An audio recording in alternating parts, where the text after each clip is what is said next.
자, 이번 시간 기능성 화장품의 심사 제출 자료 범위에 대해서 수업을 시작하도록 하겠습니다.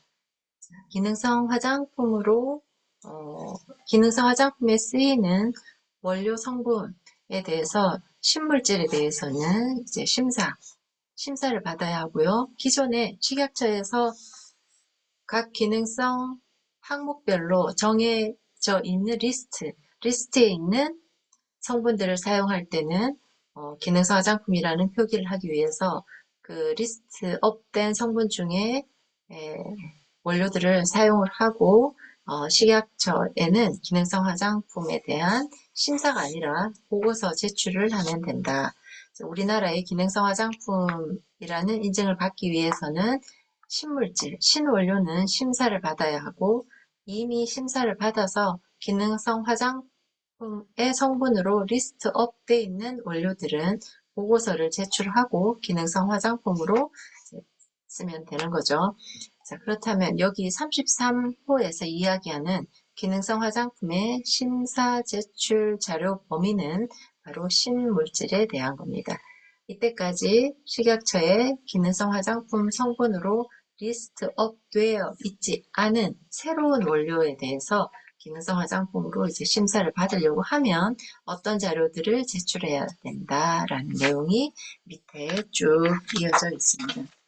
일단 새로운 원료이기 때문에 이 원료를 발견한 기원, 그리고 이 원료 성분에 대한 개발 경위에 관한 자료 있어야 되고, 또 가장 중요한 것, 화장품에 있어서 사람이 썼을 때 유해하지 않아야 되죠.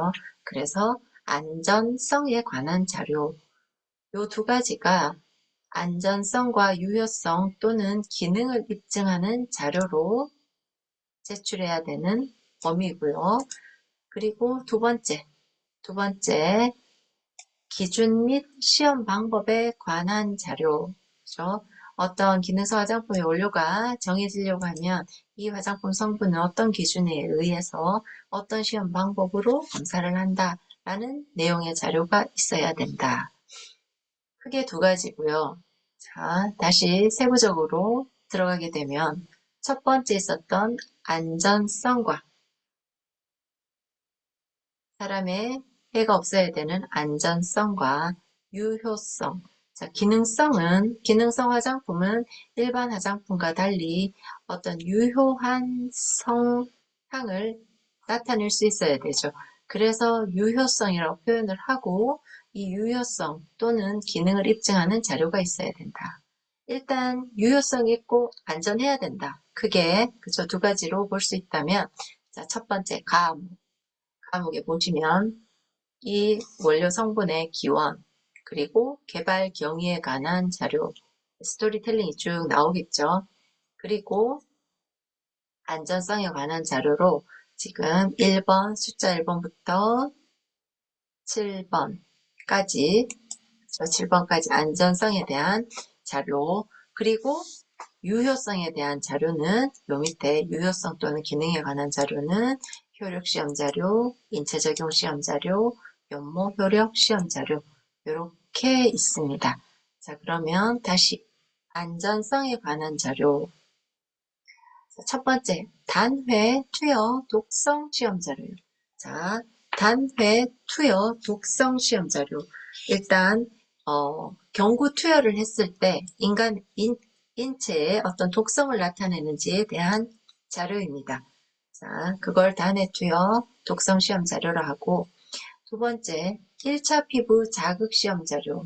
자, 피부에 자극이 있으면 안 되겠죠. 그래서 이런 1차 피부 자극 시험 자료가 필요하고, 세 번째, 자, 화장품은 눈에 들어갔을 때 또는 흡수가 보통 우리 표피층을 통한 흡수보다 더 빨리 흡수가 되는 점막들 있죠. 안점막 또는 이제 내점막 같은 거, 이런 점막은 굉장히 상대적으로 흡수가 빠르기 때문에 이 점막 자극과 점막 자극에 대한 시험 자료가 필요해요. 그것이 바로 세 번째 나타내고 있는 안점막 자극 또는 기타 점막 자극 시험 자료예요. 그 다음 네 번째, 피부 감작성 시험 자료. 감작성이라는 거는 알러지를 이야기를 하고 알러지를 유발할 수 있는 그런 시험. 알러지가 유발되는지에 대한 시험이 피부 감작성 시험 자료입니다. 그리고 또 5번째 넘어가면 광독성. 엉구투역 독성이 아니라 빛을 쬐었을 때 어떤 독성이 일어나는지. 어떤 화장품 원료는 햇빛 자외선에 굉장히 민감하게 자극을 주기도 합니다. 특히 선스프레이 같은 자외선 차단제 쪽에 그런 성분들이 있는데 그 성분이 빛과 닿았을 때 피부에 어떤 독성을 나타내는가? 그게 광독성이고 또 빛을 쬐었을 때 이 빛에 의한 알러지가 나타나는지를 알아보는 자료가 광감작성입니다. 광에 대한 건 5번에 같이 묶여져 있죠. 광독성 및 광감작성 시험 자료. 그리고 피부는 따로 있죠. 1차 피부 자극 시험 자료와 그리고 피부 감작성 시험 자료. 그리고 뒤에 보면 인체 첩보 시험 자료, 인체 누적 첩보 시험 자료 이렇게 나뉩니다. 광에 대한 것은 5번에 같이 묶여 있다. 광독성 및 광감작성 시험 자료. 자외선에서 흡수가 없음을 입증하는 흡광도 시험 자료를 제출하는 경우에는 면제한다. 단서 조항은 따로 있고요. 그 다음 우리 패치 테스트, 인체 첩보 시험 자료. 그리고 이 첩보를 누적해서 사용했을 때의 시험 자료가 7번에 있는 인체 누적 첩보 시험 자료입니다. 자, 인체 적용 시험 자료에서 피부 이상 반응 발생 등 안전성 문제가 우려된다고 판단되는 경우에는 첩보 시험을 누적으로 시행한다. 이게 7번에 있는 내용입니다. 그럼 유효성으로 넘어가서 자, 유효성 또는 기능에 관한 자료. 첫 번째, 효력 시험 자료. 효력 시험 자료. 자, 이 효력 시험 자료가 유효성 자료로서 자료 제출 가능한 경우, 인체 적용 시험 자료를 제출하는 경우 제출을 면제할 수 있다. 자, 인체 적용 시험 자료를 제출하는 경우에는 효력 시험 자료를 의해 제출을 면제할 수 있다 되어 있어요. 다만 이 경우에는 효력 시험 자료의 제출을 면제받은 성분에 대해서는 효능 효과를 기재 표시할 수 없다. 자, 이렇게 되어 있는데 이 효력 시험 자료가 아마 시험에 한번 나왔을 거예요. 그러니까 뒤에 설명이 이렇게 되어 있는 거죠. 인체 적용 시험 자료를 제출한 경우에는 제출을 면제할 수 있고 다만 이 경우에는 괄로 블랭크 되어 있겠죠. 효력 시험 자료에 제출을 면제받은 성분에 대해서는 효능 효과를 기재 표시할 수 없다. 왜냐하면 효력 시험 자료를 한 게 아니라 인체 적용 시험 자료로 제출 면제를 받았기 때문에 효력 시험 자료의 제출을 면제받은 성분은 그 효능 효과를 기재 표시할 수 없다라고 단서를 붙이고 있죠. 그 시험 자료가 주관식으로 효력 시험 자료 이렇게 기재를 하는 문제가 한번 제출된 적이 있습니다. 자, 그 다음 유효성에 관한 자료로 인체 적용 시험 자료가 있습니다. 인체 적용 시험 자료. 인체 적용 시험은 여러 가지 방면에서 쓰이는 시험 방법이죠. 이렇게 기능성 원료에 대한 유효성이나 기능을 나타낼 수 있는 자료로도 쓰이고 또 많은 광고들, 어떤 여드름성 피부의 효과가 여드름성 피부 사용에 적합하다. 내지는 셀룰라이트 등에 적합하다. 피부 노화에 대한 사용에 적합하다. 뭐 이런 등등의 문구를 광고나 표시를 할 때도 인체 적용 시험 자료를 해야 우리가 그런 표시나 광고를 할 수 있게 되는 겁니다. 만약에 그런 인체 적용 시험 자료 없이 표시나 광고를 했을 경우 식약처에서 수시로 그 인체 적용 시험 자료를 제출하라는 그 어떤 명령에 대응하지 못했을 경우 그 시한 안에 제출할 수 없을 정도로 시험 자료가 우리 책판 업체에 없을 경우 없는데 광고를 했다, 표시를 했다 이렇게 되면 법적으로 광고실증제 제도를 위반한 케이스가 됩니다. 그만큼 광고를 실증하기 위한 자료로 인체적용 시험이 많이 쓰이고 있죠. 자, 연모 효력 시험 자료. 이것은 화장품법 시행규칙 제2조 제6호의 화장품의 하나, 연모제에 관한 그런 연모제 성분은 연모 효력 시험 자료를 따로 제출해야 되는 거죠. 그 화장품에 한한다라고 되어 있으니까. 자, 그러면 연모제 외에 다른 제품들은 효력 시험 자료와 인체 적용 시험 자료로 가지고 있으면 되겠습니다. 자, 라번을 보시면 자외선 차단 지수, 내수성 자외선 차단 지수 및 자외선 A 차단 등급 설정의 근거 자료, 이 라에 해당하는 화장품법 시행규칙 제2조 제4호 및 제5호의 화장품 같은 경우에는 자외선 차단제에 대한 내용이죠. 그 자외선 차단제에 관한 내용은 SPF 내수성, 그리고 PA 등급, 요거를 설정한 근거를 자료로 제출하시면 되겠습니다. 다음에 기준 및 시험 방법은 또 별개로 제출해야 되는 거겠죠. 자, 안전성에 대한 기본 개념을 보겠습니다. 자, 화장품의 품질 특성 및 요건은 크게 네 가지로 나뉘는데 첫 번째 안전성, 무조건 인체에 해가 없어야 되죠. 그리고 사용성, 자, 사용함에 있어서의 발림성이라든지 사용감이라든지 이런 게 좋아야 되고 또 안정성이 있어요. 제형이 안정하게 유지된다. 그리고 안에 들어있는 기능성 성분의 함량이 사용기한이 끝날 때까지 안정적으로 유지가 되어야 된다. 또는 보존제가 사용기한까지 어느 정도 유지가 되어서 미생물 번식을 막을 수 있는 그런 기능을 가지고 있어야 돼요. 화장품 같은 경우죠. 그리고 또 안정성 다음에 유효성이라고 어떤 유효한 효과라고나 할까요? 그 기능성 화장품에서 나타날 수 있는 그런 효과들을 유효성이라고 하는데, 자, 요 네 가지는 화장품의 품질 특성입니다. 안전성, 사용성, 안정성, 그리고 유효성 네 가지 기억하시고 이 중 가장 중요한 요건은 바로 안전성이라고 볼 수 있죠. 자, 의약품은 대부분 특정 질병의 치료 목적으로 평생 사용하는 게 아니고 일정 기간만 투여하고 완치되면 투약을 중지할 뿐만 아니라 의사, 약사의 관리 하에 투약되기 때문에 오남용이 일어날 소지가 적지만 반면에 화장품은 불특정 다수의 건강한 사람이면 누구나 장기간 평생이죠. 평생 화장품 사용하잖아, 그죠?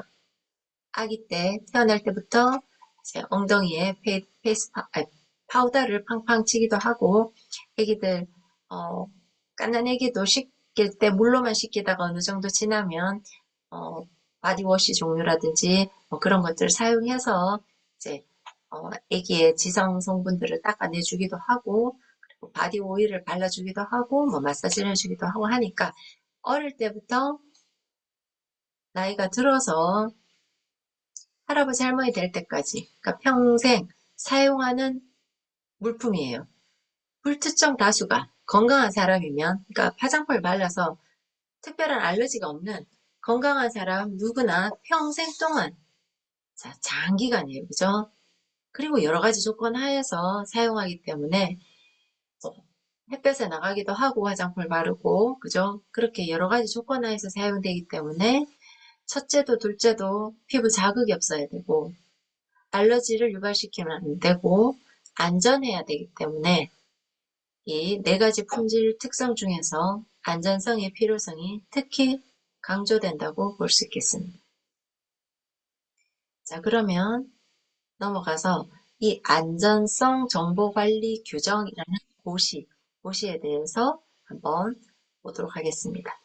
자, 용어를 우리는 기억을 해야 되죠. 시험 대비를 하니까. 자, 화장품을 써서 일어난 어떤 유해 사례, 그죠? 화장품 사용 중에 갑자기 어떤 증상들이 막 발현이 되어서 화장품 증상이 발현이 되어서 뭐 질병을 유발한다든지 아니면 피부과를 달려가야 된다든지 아니면 일시적으로나마 막 발현이 됐다가 사라지더라도 이러한 것들이 발현이 되면 이거는 유해 사례라고 한다.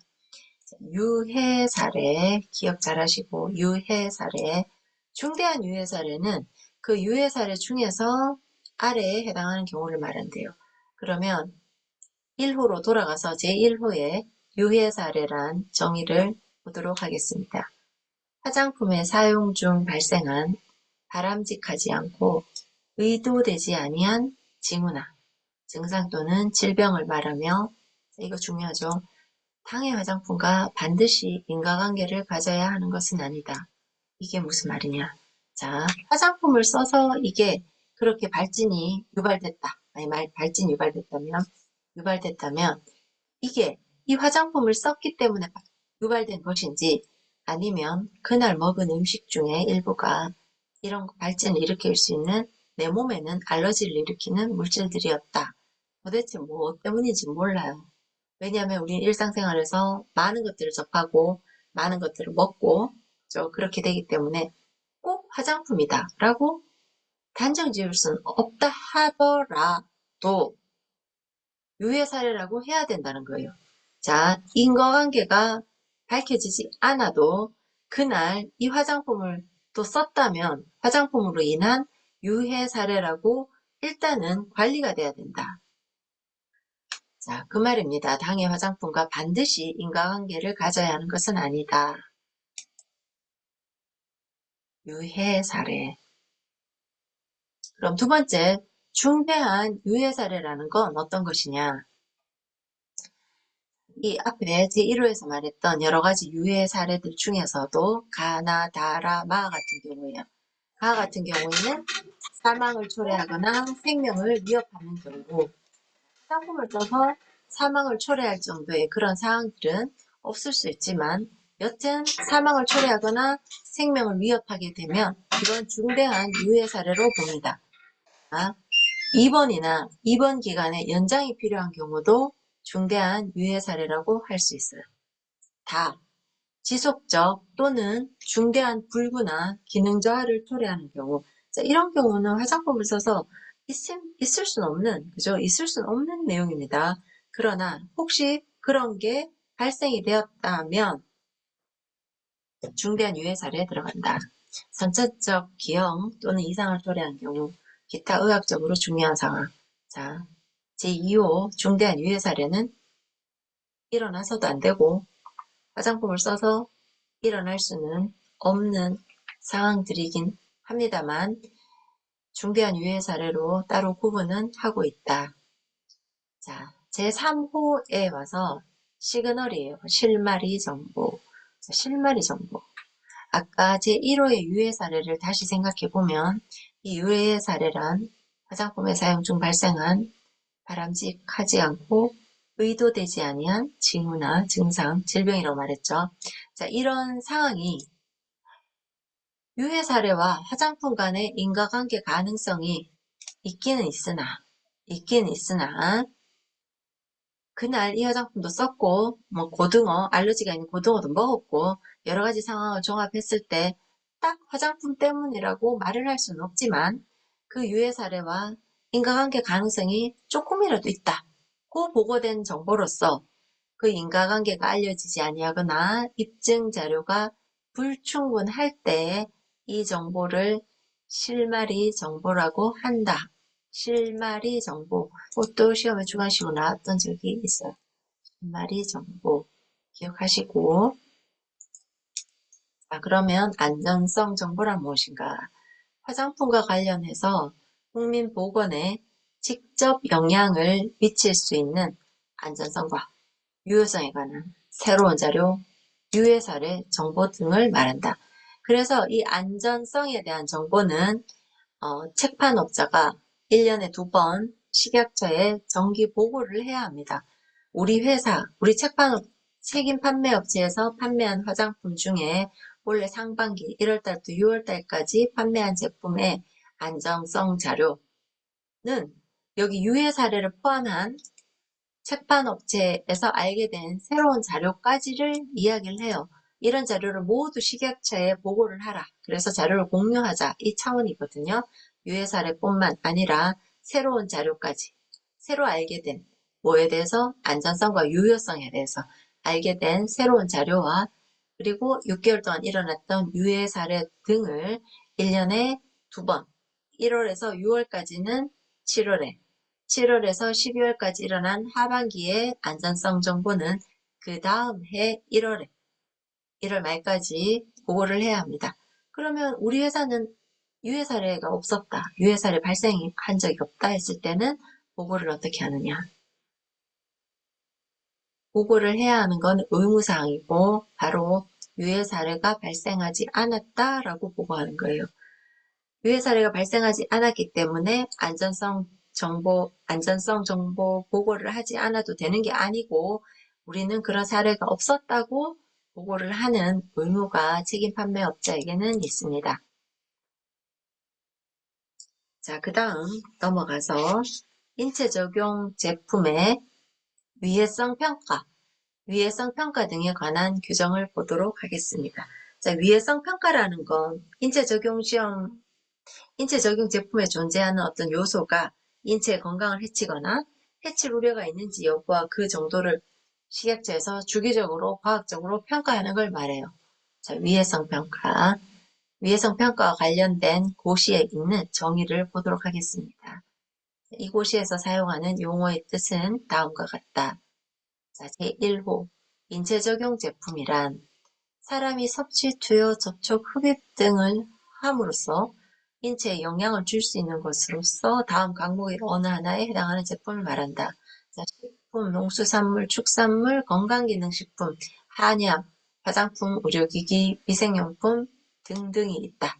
우리는 다목에 있는 화장품에 대해서 주목을 해야 되겠죠. 자, 정의 중에 제2호 독성이란 무엇인가? 인체 적용 제품에 존재하는 위해 요소가 인체에 유해한 영향을 미치는 성질을 말한다. 위해 요소란 인체의 건강을 해치거나 해칠 우려가 있는 화학적, 생물학적, 물리적 요인을 말한다. 위해성이란 인체 적용 제품에 존재하는 위해 요소에 노출되는 경우 인체의 건강을 해칠 수 있는 정도를 말한다. 위해성 평가. 이게 중요하죠. 위해성 평가. 위해성 평가란 인체 적용 제품에 존재하는 위해 요소가 인체의 건강을 해치거나 해칠 우려가 있는지 여부와 그 정도를 과학적으로 평가하는 것을 말한다라고 되어 있어요. 자, 우리 화장품에는 총 1030여 종 이상의 사용 금지 물질이 지정이 되어 있죠. 다 위해성 평가 대상이에요. 위해성 평가를 해서 사용 제한 물질이었는데 사용 금지 물질로 옮겨오는 성분들도 있고, 그죠? 사용을 할 수 있는 제품이었는데 사용 금지 원료로 옮겨오는 제품도 있고, 이런 것들은 다 위해성 평가를 거쳐서 지정이 되는 겁니다. 가장 최근에 지정된 사용금지 물질이 바로 모다모다 샴푸에 있었던 PHB 성분, 트리하이드록시 벤젠이죠. 이런 것도 위해성 평가를 거쳐서 결국은 화장품에 사용할 수 없는 금지 원료로 지정이 된 겁니다. 가장 최근에. 그리고 위해성 평가 한 번 지정이 났다고 이게 계속 이어지는 게 아니고요. 식약처나 이런 데서는 사회적으로나 어떤 새로운 시험을 해야 할 상황에 맞닥뜨렸을 때 다시 위해성 평가를 해서 금지 물질이 제한 물질이 되기도 하고 제한 물질이 금지 물질이 되기도 하고 일반 물질이 제한 물질이 되기도 하고 이렇게 계속 변동은 있을 수 있다. 자, 제6호 통합 위해성 평가란 인체 적용 제품에 존재하는 위해 요소가 다양한 매체와 경로를 통해서 인체에 미치는 영향을 종합적으로 평가하는 것을 통합 위해성 평가라고 한다. 자, 여기 윗부분에는 위해 평가가 필요한 경우와 위의 평가가 필요 없는 경우가 나열되고 있습니다.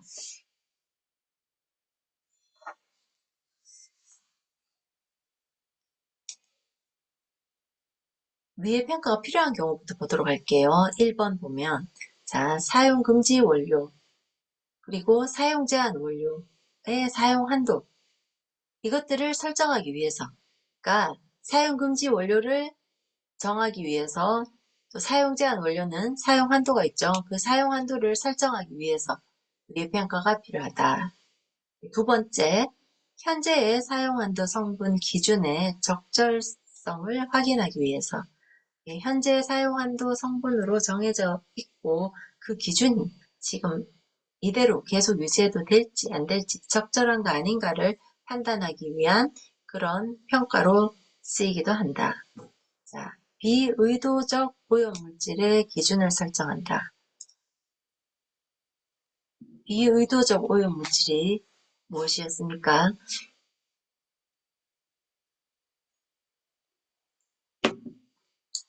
말 그대로 의도하지 않았는데 발생한 오염물질이다. 자, 어디에 기인한다?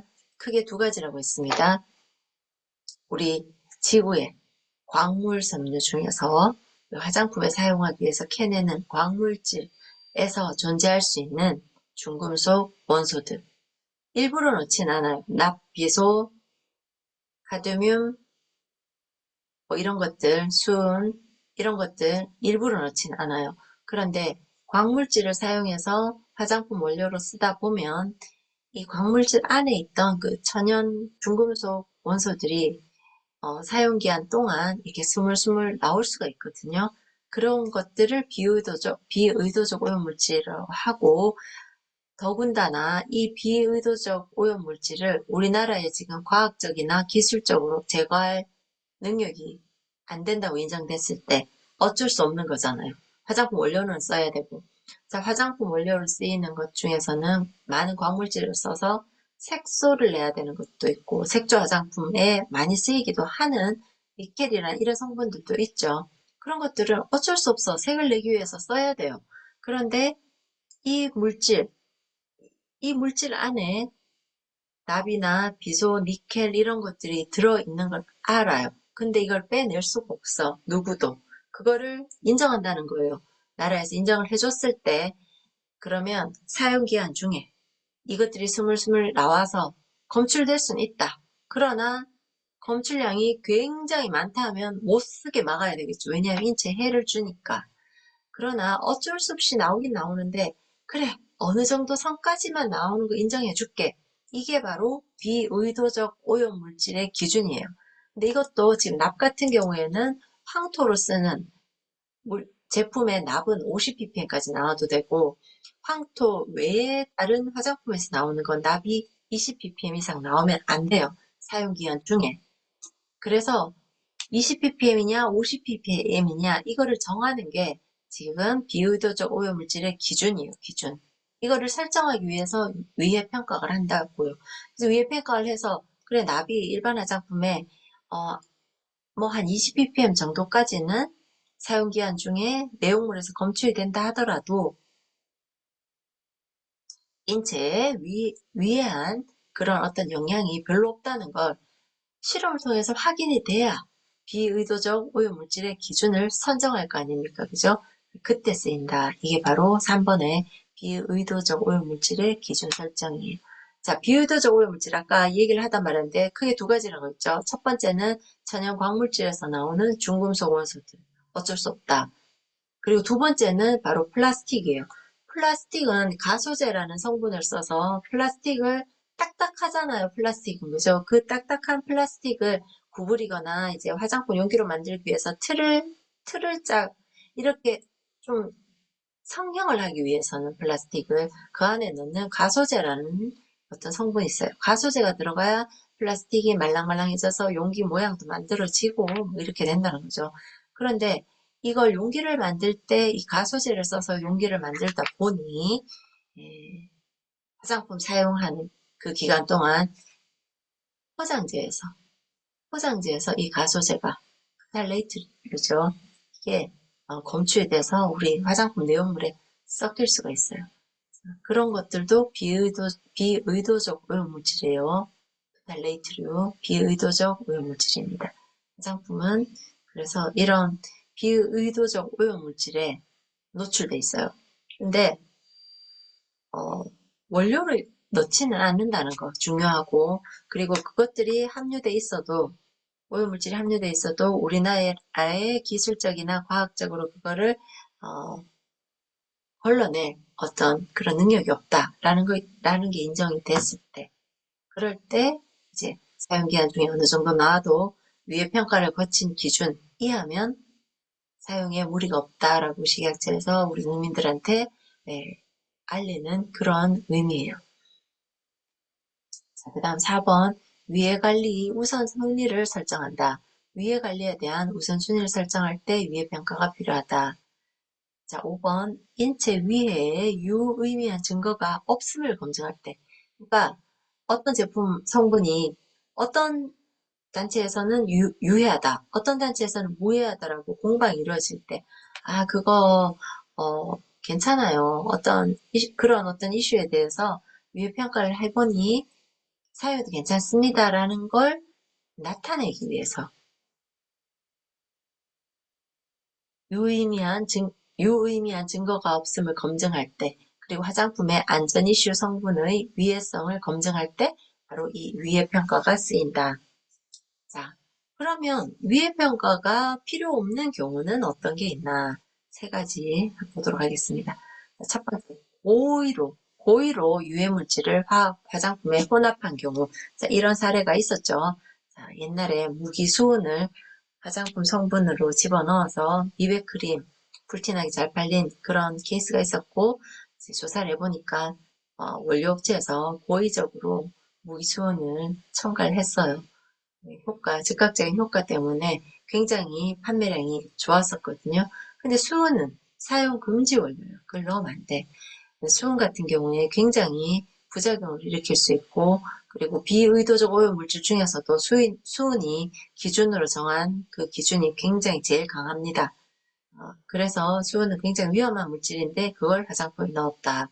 그건 고의로 넣은 거죠. 쓴 사람이 즉각적인 미백 반응을 보였기 때문에 부작용은 백반현상이라든지 어떤 인체 치명적인 그런 질병을 일으킬 수도 있죠. 자, 그래서 고의로 넣었다 하면 이거 위에 평가를 할 필요가 없는 거예요. 그냥 그거는 잘못된 거고 평가를 할 필요가 없어. 나쁜 걸 넣었기 때문에. 그래서 위에 평가가 필요 없는 경우라는 거예요. 1번이 고의로 넣은 거. 그 다음 2번 안전성 및 유효성이 입증돼서 비허가된 기능성 화장품에 대해서 뭐 위해 평가를 할 필요가 없다. 그래서 기능성 화장품 성분으로 리스트업된 것들은 그냥 써도 된다 했어요. 그냥 쓰고 나 이런 성분들을 기능성 함량 성분으로 썼습니다라고 보고서 제출하면 끝. 그 말이고요. 3번 위험에 대한 충분한 정보가 부족한 경우. 자, 정보 부족이죠. 우리 뭐죠? 그린 등급 하는 거 있죠? 저기 기억이 안 나는데 그 미국의 어떤 환경단체에서 정한 그린 등급 EWG? EWG죠. 그죠? EWG 등급에 나오는 0. 이거는 어, 유해하지 않다가 아니고 그 숫자가 적을수록 유해 성분이 없는 거잖아요. EWG 등급은. 근데 제일 적은 숫자 0. 이거는 무해하다가 아니라 증거가 없다는 거예요. 증거가 불충분한 경우에요. 증거가 불충분한 경우는 다 0이에요. 그래서 0인 그 등급이 안전하다고 우리가 믿을 수는 없는 등급이다. 그리고 우리나라 식약처에서는 EWG 등급을 인정하지 않고 있죠. 왜냐하면 일단 국가기관에서 지정을 한 게 아니고 어떤 환경단체에 의해서 임의로 지정된 거고, 그리고 그 정보에 대한 그 위해 평가가 국가에서 바라보는 그 수준에 맞지 않다고 생각하는 거고, 그리고 알 수 없는 정보들이 너무 많은 경우가 많고, 그래서 지금 그것을 화장품법에 적용해서 등급을 설정하고 있지는 않습니다. 자, 그럼 위해 평가 절차에 대해서 단계별 절차에 대해서 한번 보도록 할게요. 자, 위해 평가란 화장품 성분의 위해 요소로부터 인체에 노출되었을 때 발생 가능한 유해 영향과 발생 확률을 과학적으로 예측해서 사용금지나 사용제한 원료를 설정하는 데 쓰이는데 그 평가 과정은 아래의 4단계로 나뉜다라고 했습니다. 자, 첫 번째가 위험성 확인 단계예요. 두 번째 위험성 결정, 그 다음 세 번째 노출 평가, 네 번째 위해도 결정. 자, 이 순서가 시험에 나옵니다. 정확하게 나열된 순서는 이런 식. 또는 자, 제3항을 한번 보세요. 화장품 사용으로 위해 요소에 노출되는 양이나 노출 수준을 정량이나 정성적인 방법으로 산출하는 과정을 무슨 과정이라고 하느냐? 답은 노출평가 과정이다. 이렇게도 시험 문제에 나옵니다. 자, 그러면 전체적으로 보도록 할게요. 첫 번째, 위험성 확인 단계. 자, 위해 요소에 노출되면 발생 가능한 독성의 정도와 영향 등을 파악하는 과정이 바로 위험성 확인 과정이다. 두 번째, 위험성 결정 과정. 동물 실험 결과 등으로 독성 기준값을 결정하는 과정, 위험성 결정이다. 그러면 이제 노출평가라는 걸 하게 되는데, 노출평가는 우리 사람이 이 화장품을 얼마만큼 썼을 때 노출되는 양, 이거를 산출하는 과정이라고 보시면 돼요. 독성은 있고, 독성 기준값도 결정됐는데, 그럼 이걸 얼마나 오래 썼을 때, 얼마나 노출될 때의 영향이가, 이게 노출평가예요. 그래서 노출평가에 대한 거는 화장품 사용으로 위의 요소에 노출되는 양이나 노출 수준을 정량 정성적으로 산출하는 과정이 바로 노출평가 과정이다. 자, 첫 번째 위험성 확인, 두 번째 위험성 결정, 세 번째 노출평가까지 거치게 되면 네 번째, 드디어 마지막 단계인 지금 우리 위해 평가죠. 위해도 결정 단계에 오는 거예요. 위해도 결정 단계. 자, 위해 요소와 이를 함유한 화장품 사용으로부터 발생하는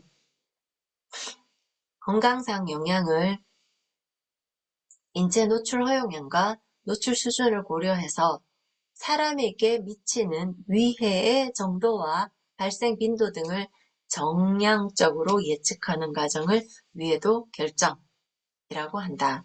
자, 위해 평가가 무엇인지, 그리고 위해 평가의 단계, 4단계의 순서는 어떻게 되며 각 단계는 무엇을 이야기하는지, 그리고 위해 평가와 헷갈리는 아까 유해 사례 있죠. 단어의 구분을 정확하게 하셔야 되는 거예요.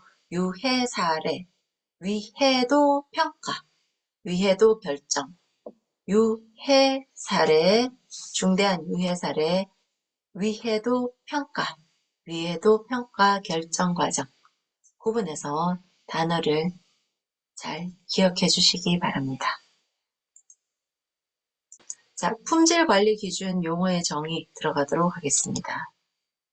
자, 품질 관리란 화장품의 책임 판매 시 필요한 제품의 품질을 확보하기 위해서 실시하는 것으로서 화장품 제조업자 및 제조에 관계된 업무, 시험 검사 등의 업무를 포함한다. 라고 되어 있다. 그죠?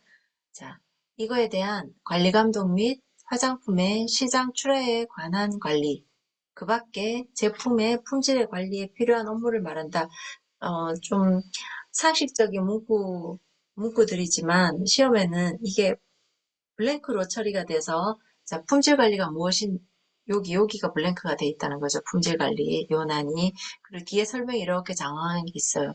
그러면 사실 이거는 외우지 않고서는 뭐 갑자기 품질 관리라는 단어가 떠오르지는 않는 그런 건데 일단 요 화장품법에 있는 용어의 정의 요 두 개, 품질 관리와 시장 출하, 요거는 그냥 외우셔야 되는 부분이죠.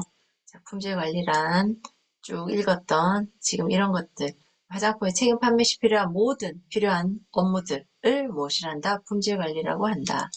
자, 시장 출하란 드디어 품질 관리까지 끝났어요. 그래서 화장품 책임 판매업자가 그 제조를 하거나 수입한 화장품의 판매를 위해서 출하하는 것을 말한다. 그러면 시장 출하라고 기억하셔야 되고요. 책임 판매 후, 자, 책임 판매를 했어요. 이제 시장 출하가 됐어. 됐으면 이제 뭘 해야 된다? 안전 관리 기준을 관리를 해야 된다. 자, 책임 판매 후 안전 관리 기준 용어의 정의를 보면 첫 번째, 안전 관리 정보란 화장품의 품질, 안전성, 유효성, 그 밖의 적정 사용을 위한 정보를 말한다. 자, 안전 확보 업무란 화장품 책임 판매 후 안전관리 업무 중에서 정보 수집, 검토 및 그 결과에 따른 필요한 조치에 관한 업무를 말한다. 자, 이런 게 사실 어렵습니다. 안전관리 정보, 안전 확보 업무. 뭔가 머리에 싹 들어오진 않는 단어들이에요. 그런데 이 용어들이 화장품법에 이렇게 정의로 자리를 잡고 있기 때문에 모든 정의의 단어는 우리 주관식 문제에 제출될 수 있기 때문에 확실한 단어로 기억해야 되죠. 주관식 문제는 그렇잖아요. 그죠? 오타가 있으면 안 되죠. 만약에 안전관리 정보인데 안전정보라서도 틀리는 거잖아요. 그죠? 그래서 주관식은 정확한 문구 자체를 잘 기억해 주셔야 합니다. 개인정보보호법. 이제 개인정보보호법으로 들어갈게요. 자, 개인정보는 왜 해야 하느냐?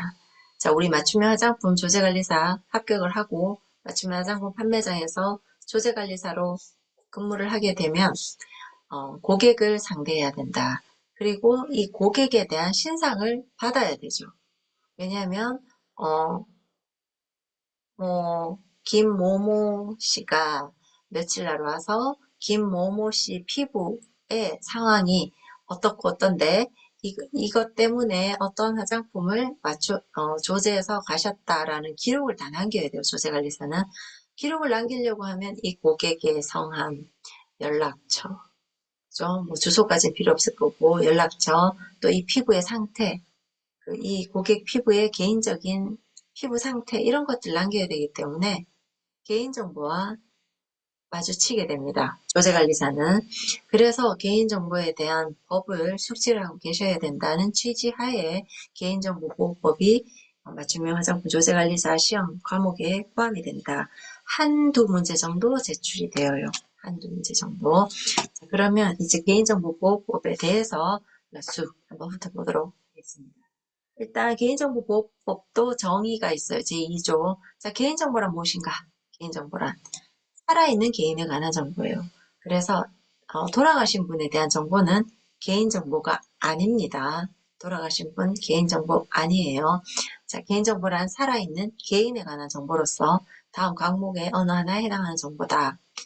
성명 들어가고 있다. 성명, 주민등록번호 들어가고 그리고 그 성명, 주민등록번호 및 영상 등을 통해서 개인 알아볼 수 있는 정보, 영상 자료를 이야기를 하죠. 영상에 지금 제 얼굴이 여러분들한테 보이고 있잖아요. 그죠? 이거 제 개인정보, 제 얼굴이니까. 이런 영상 정보도 개인정보다. 성명, 주민등록번호, 영상정보. 그리고 해당 정보만으로 특정 개인 알아볼 수 없더라도 다른 정보와 쉽게 결합해서 알아볼 수 있는 정보. 이 경우 쉽게 결합할 수 있는지 여부는 다른 정보의 입수 가능성 등 개인을 알아보는 데 소요되는 시간, 비용, 기술 등을 합리적으로 고려해야 한다. 자, 제 얼굴이 만약에 반만 나왔어. 근데 우리 학교 간판이 보이는 곳에 이제 제 얼굴이 반만 나왔어. 그러면 이 저, 저 같아요. 누군가가 봐도 저 같은데, 이분이 그러면 지금 우리 학교에 있는 그 교수님 맞나를 우리 학교 간판을 보면 알 수 있는 거죠. 그렇구나. 굉장히 닮으셨다고 생각했는데, 우리 학교에 계시고, 그 시간에 거기 계셨다 하면 그분은 바로 손정원 교수님이다라고 추측을 할 수 있잖아요. 그게 나에 대한 설명인 거죠. 다른 정보들과 합쳐서, 그죠? 저 사람이 누구다. 모르는 사람이 아니다. 실명을 얘기할 수 있는 그런 사람이다. 라는 게 판단이 되면 그 정보도 개인정보에 해당이 된다. 그래서 여러분들 사실 SNS에 뭐 사진 올리거나 할 때 친구하고 같이 있던 장면을 많이 올린다면 그 친구가 원하면 그 친구 얼굴을 좀 가려줘야 돼요. 그런 게 바로 개인정보 때문에 그런 거죠. 자, 그 다음 세 번째 볼게요. 가목 또는 나목을 가명 처리함으로써 원래의 상태로 복원하기 위한 추가 정보의 사용, 결합 없이는 특정 개인을 알아볼 수 없는 정보.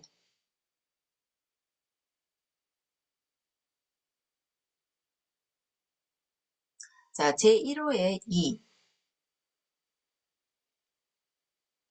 자, 1의 2. 가명 처리 볼게요. 가명 처리란 개인정보의 일부를 삭제하거나 일부 또는 전부를 대체하는 방법 등으로 추가 정보가 없이는 특정 개인을 알아볼 수 없도록 처리하는 것을 말한다 라고 되어 있죠. 가명 처리. 가명 처리.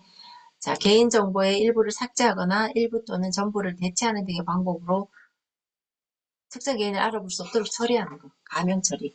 친구의 얼굴을 이렇게 모자이크 처리를 한다거나 이런 식으로 조치를 한다는 걸 말하는 거죠. 이게 손가락을 보면 개인정보 처리자는 개인정보를 익명 또는 가명으로 처리하여도 개인정보 수집 목적을 달성할 수 있는 경우 가능하다? 익명 처리 가능하다.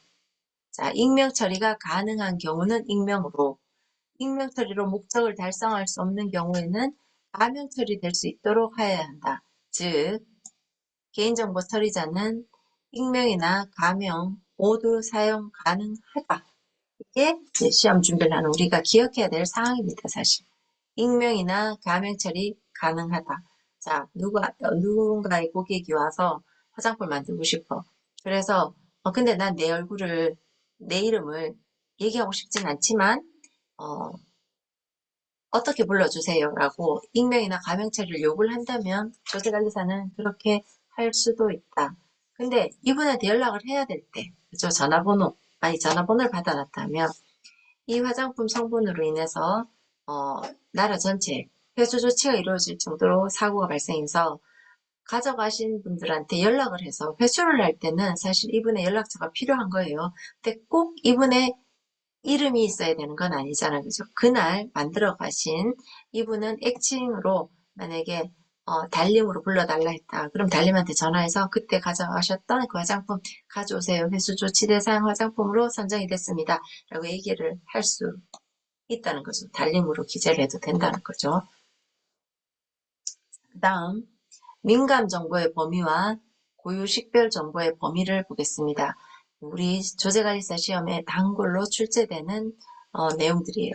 민감 정보. 뭐가 민감한 정보인지를 한번 보도록 할게요. 자, 첫 번째, 유전자 검사 등의 결과로 얻어진 유전 정보. 두 번째, 이제 범죄 경력 정보예요. 범죄 경력 자료에 해당하는 정보, 이 다 민감 정보다.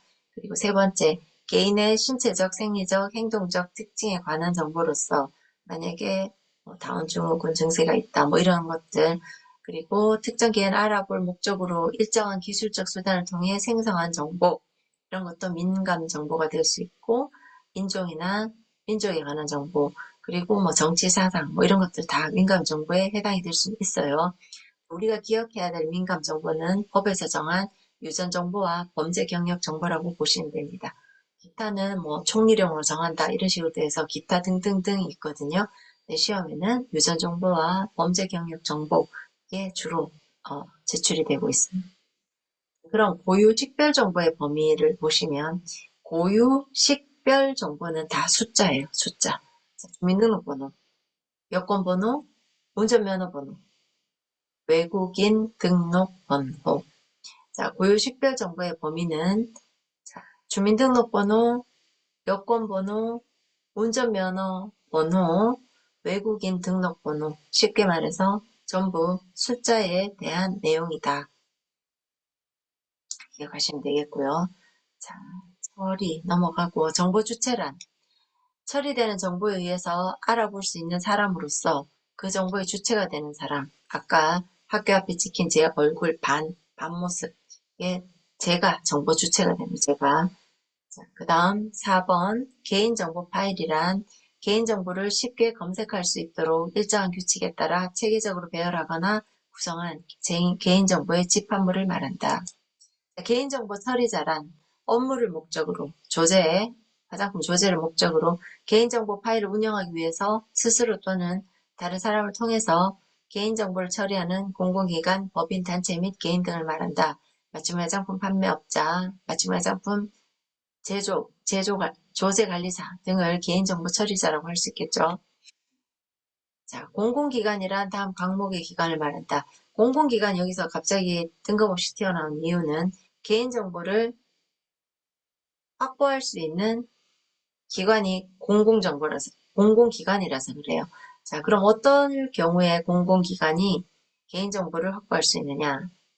자, 과목을 보시면 국회, 법원, 헌법재판소, 중앙선거관리위원회의 행정사무를 처리하는 기관, 중앙행정기관 및 그 소속기관, 지방자치단체, 그리고 그 밖에 대통령 영어로 정하는 기관 있어요.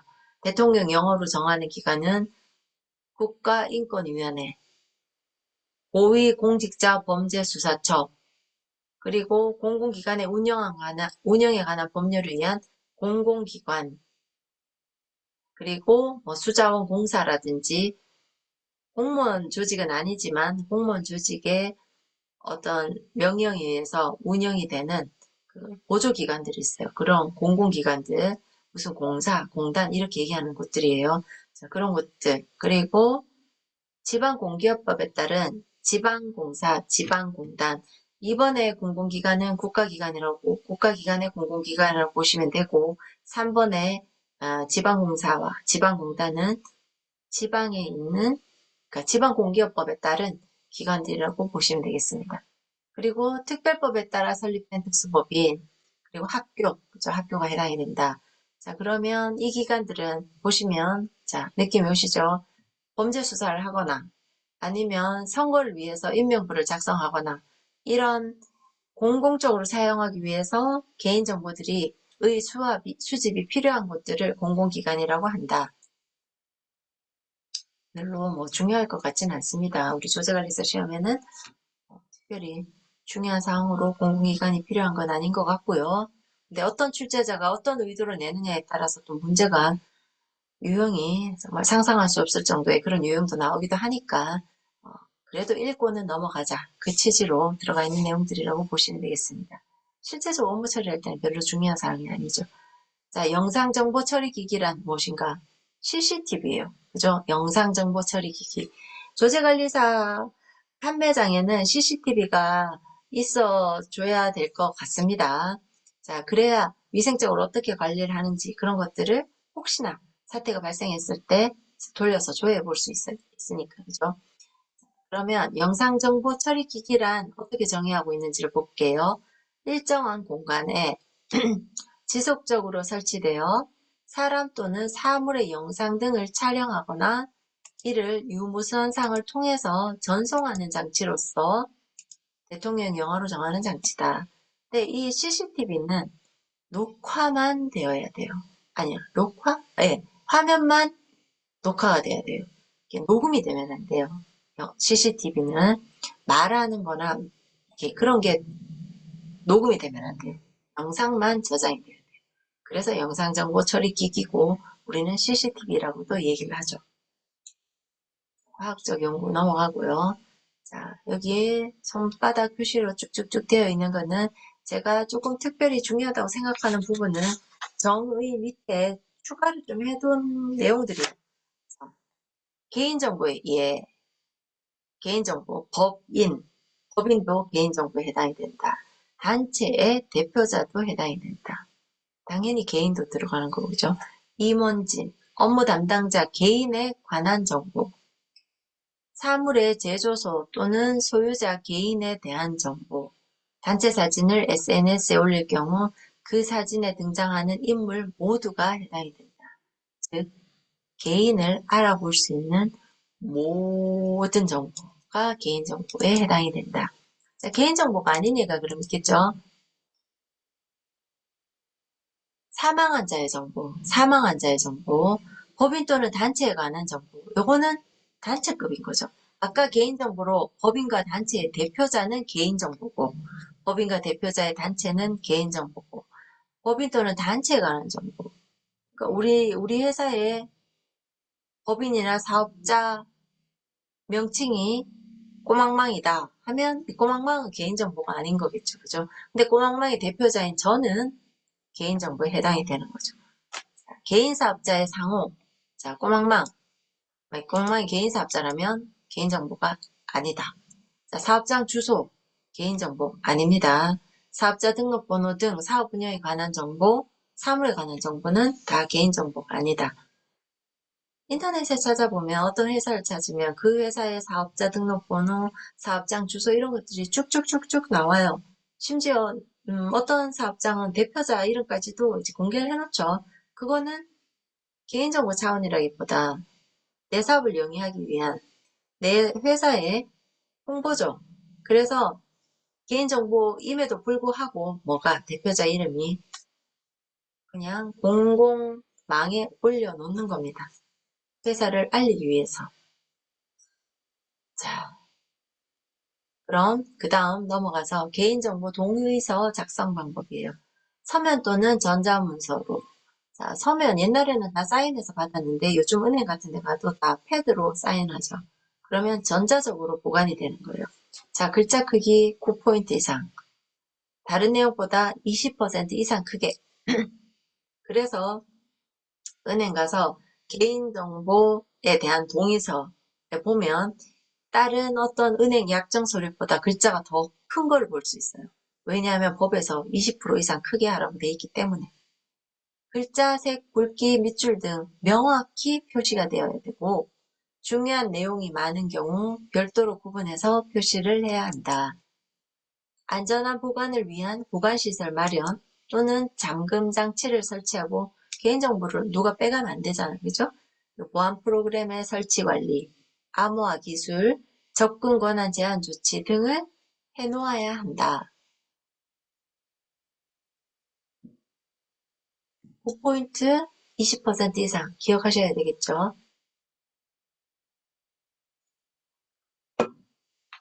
자, 개인정보의 동의 및 정보 제공사항, 개인정보 동의서를 받을 때 있어야 될 내용들을 이야기를 하는 겁니다.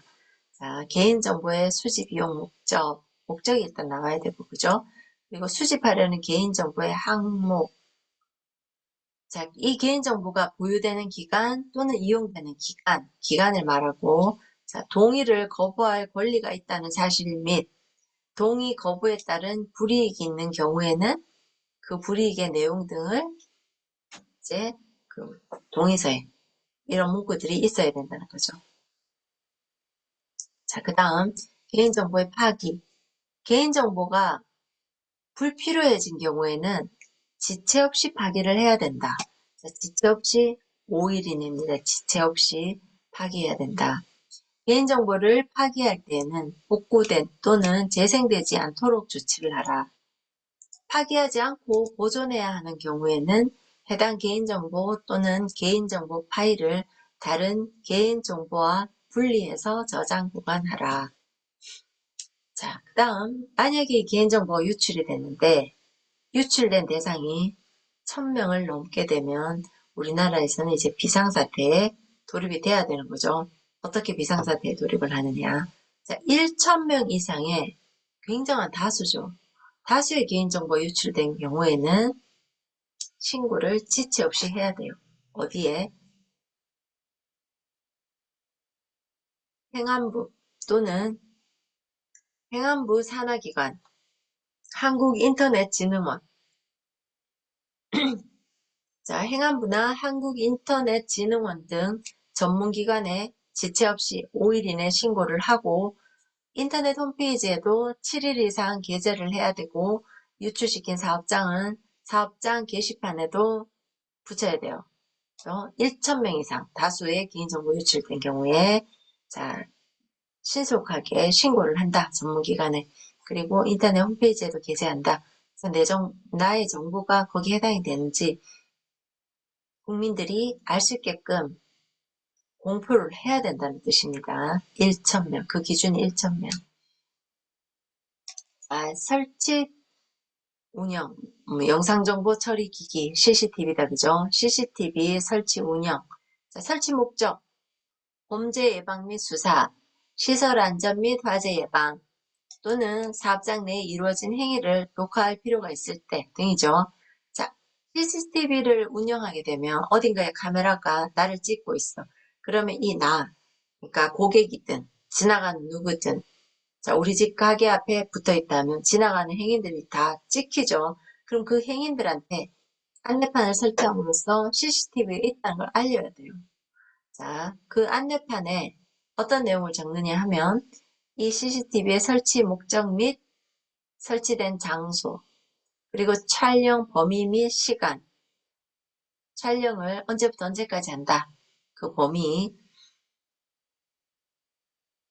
그리고 관리 책임자의 성함 및 연락처, 이런 것들을 안내판에 기재를 해서 CCTV가 있는 그 인근에 부착을 해서 지나간 행인이 내 모습을 얘들이 찍고 있구나. 이 회사에서 찍고 있구나를 알 수 있게끔 안내판을 부착해야 된다. 자, CCTV는 목적과 다르게 조작 또는 다른 곳을 비추는 것을 금지해요. 녹음 기능도 금지하고 있고 영상정보 처리기기 운영관리 방침을 마련해서 맞춤 화장품 판매장에서 가지고 있어야 된다. 자, 고객, 정보 주체예요. 정보 주체의 권리가 어떤 게 있는가.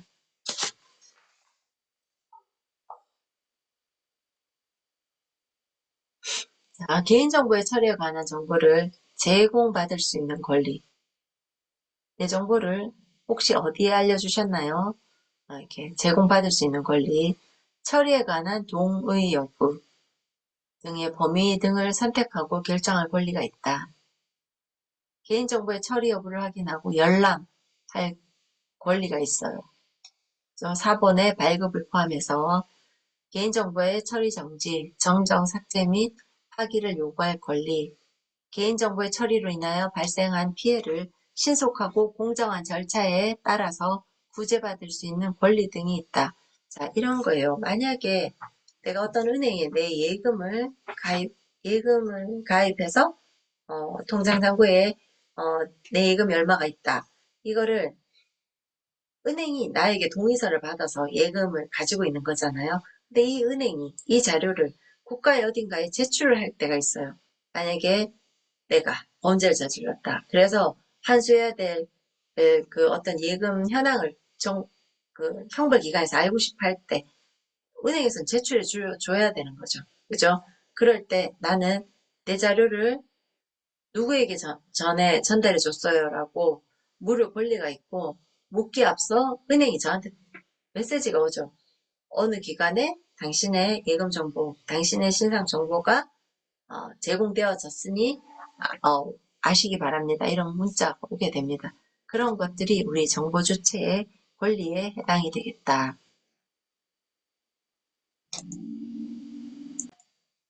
자, 그 다음 페이지 17페이지 넘어가시면 벌금형, 행정처분, 과태료에 대한 핵심 내용을 추려낸 그런 페이지를 볼 수 있으실 거예요. 사실 화장품법에 따른 벌금형, 행정처분, 과태료 수십 장이에요. 수십 장. 근데 그걸 어떻게 다 외워? 다 못 외워요.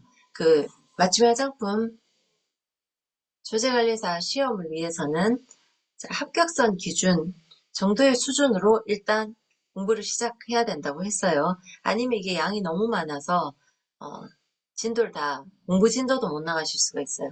그래서 핵심 내용 위주로 먼저 이해하고 암기한 다음 보충 자료는 교수학습 가이드를 통해서 채워나가시라라고 말씀을 드렸듯이 저도 제 책을 만들 때 일단 맞춤형 화장품과 관련된 어떤 행정처분 내용 위주로 핵심 내용을 좀 간추려 봤어요. 자, 여기 보시면 1번 벌금형, 2번 행정처분, 3번 과태료까지 있는데 자, 벌금형 보시면 벌금형과 과태료는 이렇게 행정처벌을 받은 사람 입장에서 내는 건 돈인 건 마찬가지지만 어디에 내느냐에 따라서 벌금이 될 수도 있고 과태료가 될 수가 있어요. 보통 벌금은 어떤 그 사법기관에서 징역형이나 벌금형이 떨어지면 그에 상응하는 돈을 내는 거고요. 과태료 같은 경우에는 행정기관, 그러니까 식품의약품안전처라든지 구청이라든지 시청이라든지 행정기관 있죠. 행정기관에서 이렇게 고지하는 게 과태료예요. 이 단어를 과태료 뭐 이런 것들을 다 벌금으로 통일해서 쓰시면 안 되고 그 이거 돈을 부과를 하는 주체 기관들이 틀리다라고 봐야 되고 벌금형은 이 징역형 이런 것과 맞물려 있어요. 자, 그러면 화장품법에서 3년 이하의 징역이나 3천만 원 이하의 벌금을 매기는 경우가 어떤 경우가 있느냐? 바로 맞춤형 화장품 판매업을 신고를 하지 않고 운영하고 있는 자, 대표자가 되겠죠.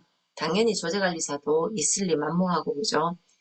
또는 조제관리사를 미채용한 맞춤형 화장품 판매업자. 자, 처음부터 미채용하진 않았을 거예요. 왜냐하면 맞춤형 화장품 판매업 신고를 할 때 조제관리사 합격을 한 자를 조제관리사로 채용을 해서 판매업을 하겠다라고 판매업 신고서 뒤에 조제관리사 합격증이 붙어서 신고가 돼줘야 돼요.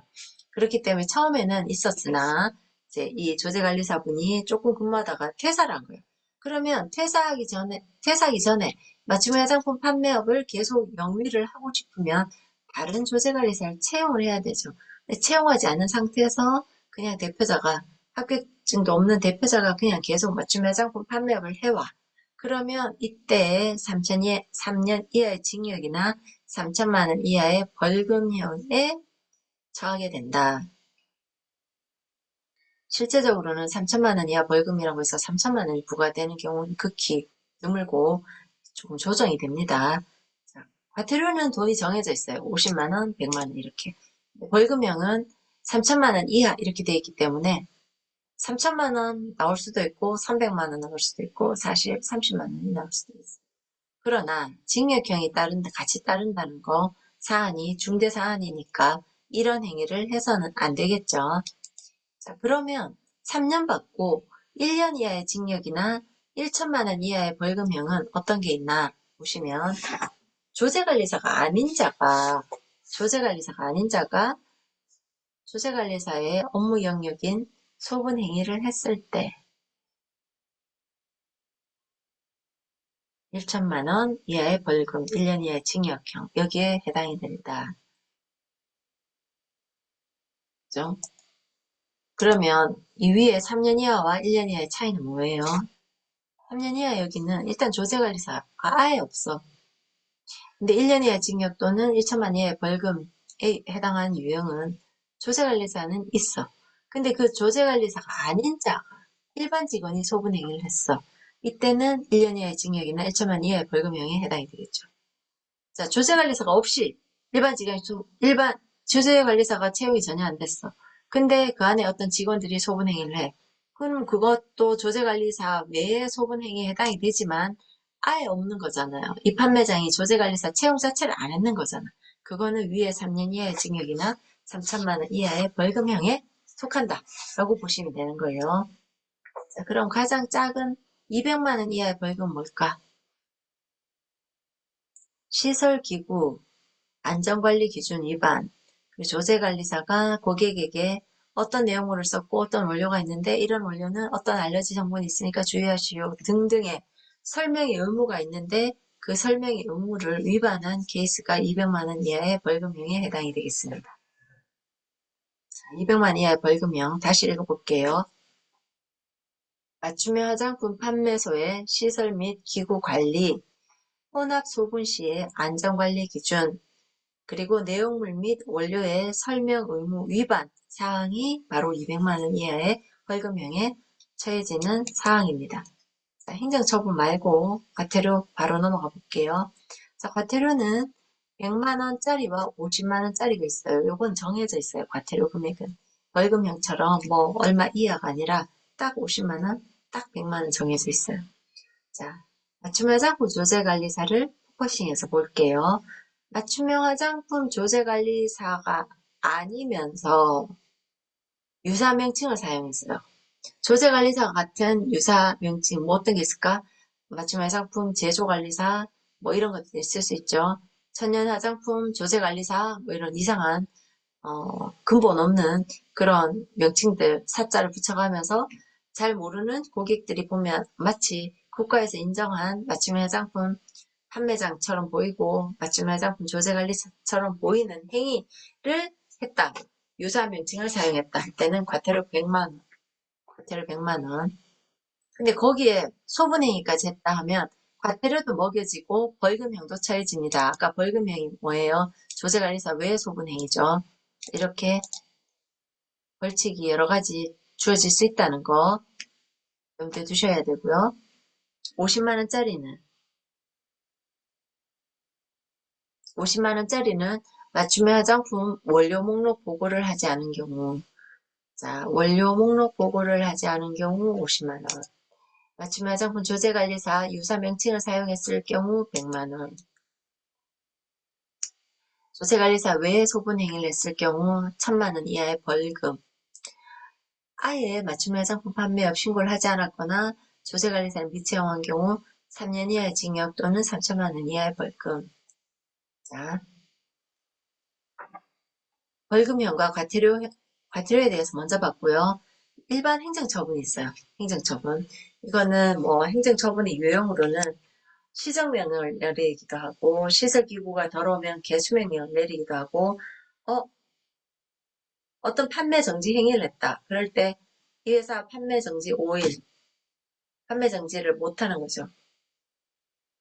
그런 것들이 있는데 자, 조제관리사 변경신고 미이행을 볼게요. 조제관리사 위주로만 볼게요. 조제관리사의 변경신고 미이행. A라는 조제관리사를 처음에 맞춤 화장품 판매 신고를 할 때 고용해서 쓰다가 이제 조제관리사가 B로 바뀌었어. 근데 B로 바뀌었다는 신고를 안 했을 경우 1차 시정명령이에요. 1차 시정명령. 첫 번째로 걸리면 시정명령. 2차는 2년에 또 똑같은 유형이 또 적발됐을 때를 2차라고 합니다. 그때는 판매정지 5일, 3차 판매정지 15일, 4차 판매정지 1개월. 이게 너무나 많아요. 너무나 많아. 여러 가지 행정처분 유형들이 있어요.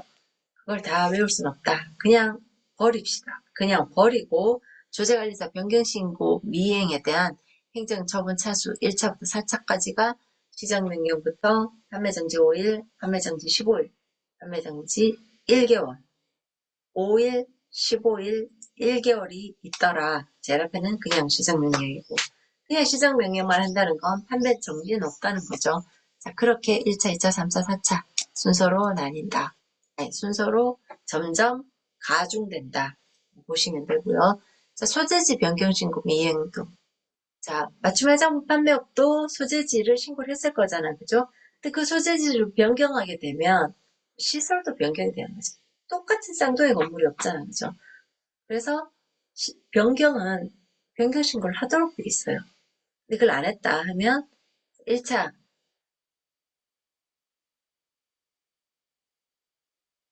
바로 판매 정지 1개월, 2차 바로 판매 정지 2개월, 3차 3개월, 4차 판매 정지 4개월까지로 바로 적용이 된다. 그 다음 이어지는 CGMP 과목은 맞춤 화장품 시험 중에 제3과목 유통화장품 안전관리 항목이에요. 유통화장품 안전관리 항목은 제가 무엇과 같이 병행해서 보라고 말씀을 드렸냐 하면 바로 우수 화장품에 대한 품질관리 기준에 관한 민원인 해설서를 같이 병행해서 보시라고 돼 있고 지금 제 책자 여기에는 파일로 드린 이 여기에는 CGMP에 대한 정의와 CGMP의 주요 사항들만 있고 266페이지의 민원인 해설서 거기에 내용을 전부 담지는 못했어요. 왜냐하면 이제 제조소 우수한 제조시설을 갖추고 위생적으로 관리하는 그런 업체에 식약처에서 CGMP 인증을 줍니다. 지금 현재 한 200여 개소 정도 되는데 제조업체들 중에서 말이에요. CGMP 인증을 받으려면 어떻게 해서 어떻게 해야 된다. 이게 266페이지 민원인 해설서로 나와 있어요. 그거를 한번 보도록 할게요. 자,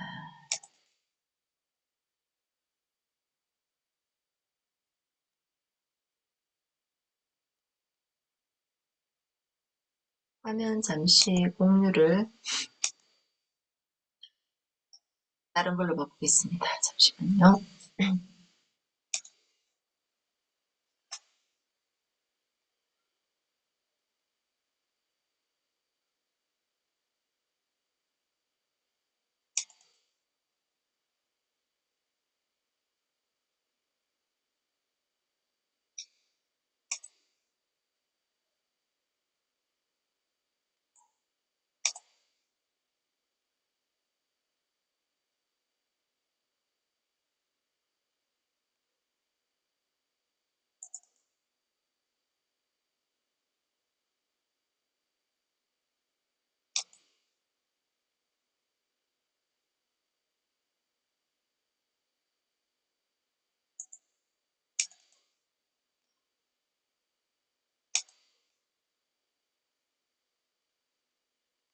자, 지금 여러분 화면에 보이는 게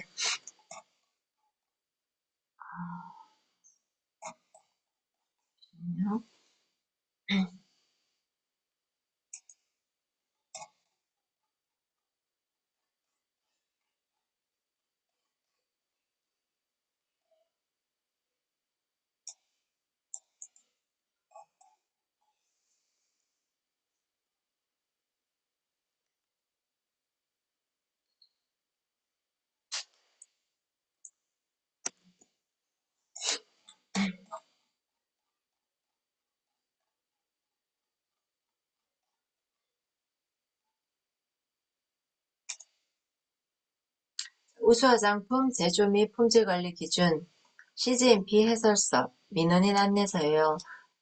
여기 266페이지 정도 되는데 식약처에서 공개를 한 내용이 있고요. 자, 이 어떤 CGMP에 대한 해설서예요.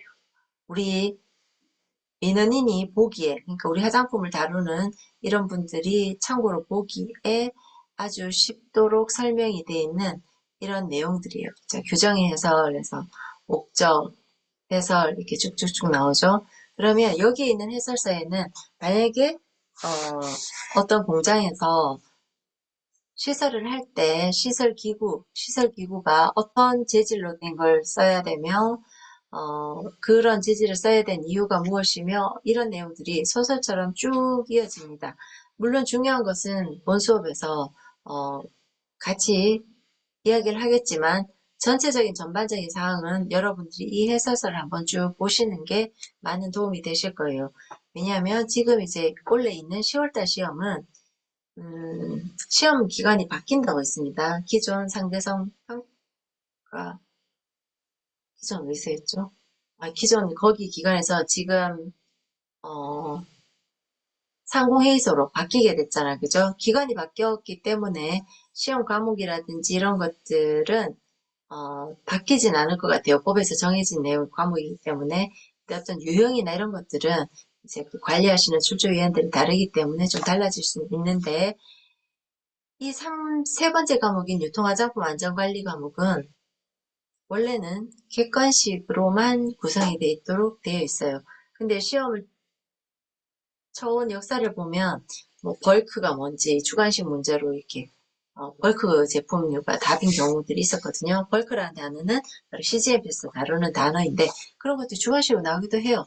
근데 원칙적으로는 오지선다형 객관식으로 나오는 게 3과목 유통화장품 안전관리 과목의 특징입니다. 자, 그러면 객관식으로 나온다는 것은 문제를 상식적으로 본 내용들을 보기로 막 주고 틀린 것을 찾으라 이렇게 나오겠죠. 그러면 이 CGMP 과목만큼은 어느 정도의 이해도를 바탕으로 해야 돼요. 이해도. 자, CGMP 작업장에서 만약에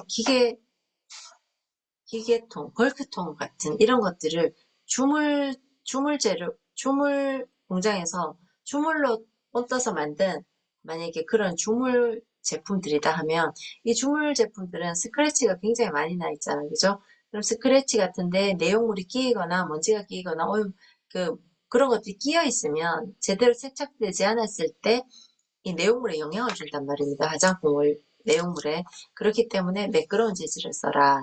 주물을 쓰면 안 된다. 이런 것들이 이 해설서에 쭉 나열이 되어 있습니다. 여러분들 쭉 읽다 보면 이것들을 쭉 읽고 나면 이 CGMP에 대한 어떤 내용이 이해도가 생기고 객관식 문제에서 튼튼한 재질을 써야 되기 때문에 주물 재질의 뭐 벌크통을 쓴다 이렇게 나오면 그게 틀린다고 체킹해 낼 수 있어야 된다는 거죠. 그러려면 이해를 해야 되고 이해를 위해서는 이 해설서를 쭉 보셔야 된다. 우리 수업으로 해설서를 저하고 같이 볼 시간은 없어요. 그래서 여러분들 이 파일을 따로 가지고 계시면서 알아듣기 쉽게 설명을 쭉 해놓은 책이기 때문에 편안하게 쭉 읽어 내려가시면 되어요. 그래서 이 파일을 여러분들이 현장에서 실무를 할 때도 항상 참고서처럼 옆에 끼고 계시면 좋겠다. 그건 저의 사견입니다. 근데 일단 유통화장품 안전관리 항목 제3과목을 공부하기 위해서는 제 수업 외에 이 해설서를 여러분들이 따로 쭉 읽으면서 이해도를 높이는 그 과정이 꼭 필요하다 말씀을 드리고 다시 본론으로 들어가도록 하겠습니다. CGMP, Cosmetic Good Manufacturing Practice에서 품질이 보장된 우수한 화장품을 제조 공급하기 위한 관리 기준이다. 그래서 직원, 시설 장비, 원자재, 반제품, 완제품 등의 취급 방법을 정한 것을 말한다. 이것이 정의예요. 그래서 이 앞글자, 자, 우리 GMP 공장, GMP 의약품 이런 것도 GMP 공장에서 많이 만들어내죠. 앞에 코스메틱이 붙어서 화장품에 대한 GMP 기준이라고 보시면 된다. CGMP를 인증받은 제조업체는 식약처의 수시검사에서 제외가 돼요. 그러나 3년에 한 번씩은 실태조사는 받아요. 그래서 CGMP로 지정될 당시에 시설이나 기준 매뉴얼들은 정확하게 잘 지키고 있고 그것이 계속 유지되고 있는지 실태검사를 한 다음 3년 만에 이제 실태검사를 하면 그동안 미비한 것들을 보완한 업체들은 잘 성장해 있을 것이고 처음에 인증받을 때만 잠깐 신경 쓰다가 평무시할 때는 3년 뒤에 이제 CGMP 인증이 취소될 수도 있겠죠. 그렇게 인정됐다가 취소됐다가 왔다 갔다 하는 과정 중에서 지금 현재 우리나라는 식약처 등록 기준 200여 개소 정도의 CGMP 공장이 있습니다. 자, 그러면 이 CGMP는 그러면 왜 필요한가? 3대 요소를 보도록 할게요. 3대 요소 17페이지입니다. 자, 첫 번째, 인위적인 과오를 최소화한다. 자, 화장품도 사람이 만드는 거예요. 사람들은 실수를 하게 돼 있어요. 실수를 안 하는 사람은 사람이 아니죠. 자, 그래서 CGMP 공장에서는 인위적인 과오를 최소화하기 위해서 어떤 매뉴얼화된 문서가 있어야 돼요. 계획서라고 볼 수 있죠. 이 제조를 하기 위한 이 제조를 하기 위해서는 어떠한 매뉴얼로 지켜져야 된다. 뭐 2인 1조로 들어가고 뭐 이런 것들 그런 계획서가 있어요. 그거를 어떻게 보면 일종의 제조 지시서 같은 것들인데 그거를 들고 현장에 투입해서 작업을 시작을 하죠. 그러면 그 원래 매뉴얼대로 작업한 작업 기록서를 또 남겨야 돼요. 그래서 실수를 최소화한다는 거예요. 그래서 CGMP 공장에서는 많은 종류의 서류들이 있어요. 자, 인위적인 과오를 최소화한다. 그 매뉴얼에는 보통 측량을 할 때, 자, 측량 중요합니다. 얼마 전에도 우리 제자 중에 한 분이 측량을 잘못해서 다시 실험을 해야 되는 그런 상황. 왜 눈으로 봐도 뭔가 잘못된 것 같은데 하면 그 측량이 잘못된 거거든요. 근데 화장품 원료를 섞을 때 측량을 정확하게, 용량을 정확하게 달아서 섞어야 제대로 된 레시피대로의 제품이 나오겠죠. 근데 그거를 실수하거나 하면 그런 건 다 일탈행위고 제조 지시서대로 제조를 안 한 일탈행위. 일탈이라는 단어도 CGMP 용어거든요. 뭔가 잘못됐다는 거예요. 기상 천재지변으로 인한 정전도 일탈이고 2인 1조로 들어가서 측량을 해야 되는데 2인 중에 한 명이 아파서 한 명만 들어가서 작업을 했다 하면 큰 일탈은 아닌데 이것도 원래 제조 지시서나 매뉴얼대로 안 했기 때문에 일탈이에요. 그런 일탈이 생긴다는 거지. 일탈이 생기면 일탈에 대한 조치를 하고 기록을 또 남겨야 돼요. 또 서류가 생기죠. 그래서 인위적인 과오를 최소화하기 위해서 CGMP는 서류에 의해서 만들어지고 서류에 의해서 기록된다. 자, 그리고 미생물 오염과 교차 오염으로 인한 품질 저하를 방지한다. 화장품은 무조건 미생물 오염 예방. 그리고 화장품도 제형이 굉장히 많아서 분체 제형도 있고 액상 제형도 있어요. 이 방에서 액상을 만들고 있는데 바로 옆방에 분체를 만드는 제조실에서 그 분체 가루가 날아서 우리 방에 있는 액상의 스킨에 떨어지면 안 되겠죠. 그러면 우리 방의 압력을 옆방의 분체방보다 더 빵빵하게 압력을 세게 유지하는 거예요. 공기조화장치를 통해서. 그래서 오염물질들이 우리 방으로 못 들어오게 압력이 높으면 튕겨서 나가잖아, 그죠? 그래서 못 들어오게 하는 이런 시설을 해야 된다. 또 외부의 오염물질이 우리 공장을 들어오는 것도 막아야 되죠. 그런 시스템들이 CGMP 공장에는 공기조화 시설을 통해서 이루어져 있습니다. 그런 걸 방지하는 게 CGMP의 3대 요소 중에 하나고요. 모두의 품질 보증 시스템이 구축이 돼줘야 돼요. 이런 모든 것들, 인위적인 과오의 최소화를 위한, 미생물 오염을 위한, 교체 오염을 위한 어떤 시스템화된 그런 게 구축이 돼 있어야 CGMP의 인증을 받기 위한 어떤 조건들을 갖추었다고 할 수 있어요. 그게 바로 CGMP의 3대 요소 1, 2, 3 이렇게 볼 수 있습니다. 자, CGMP에 어떤 기준서들이 굉장히 많다고 했는데 기준서는 4대 기준서가 주틀이에요. 물론 이 기준서 외에 다른 서류들도 많지만 CGMP에서 다루는 4대 기준서로는 첫 번째 제품 표준서. 우리 공장에서 쓰는 제품 원료에 그게 어떤 것이다 라는 제품 표준서. 두 번째 제조관리 기준서는 자, 제조소에서 제조를 하는 거에 대한 제조관리에 관한 기준서예요.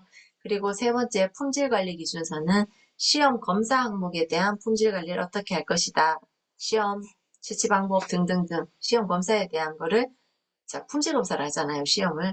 그게 품질관리 기준서에 나와 있고 자, 제조 위생 기준서. 제조소 시설은 어떻게 위생적으로 설계되고 시공돼야 하며 그 안에서 작업을 하는 작업자는 어떤 위생 기준에 의해서 작업을 해야 된다라는 것들을 다룬 게 제조 위생 기준서예요.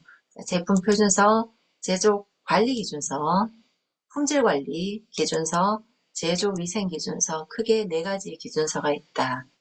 자, 2번부터 그 다음으로 이어지는 CGMP는 다음 시간에 정리를 하도록 하겠습니다.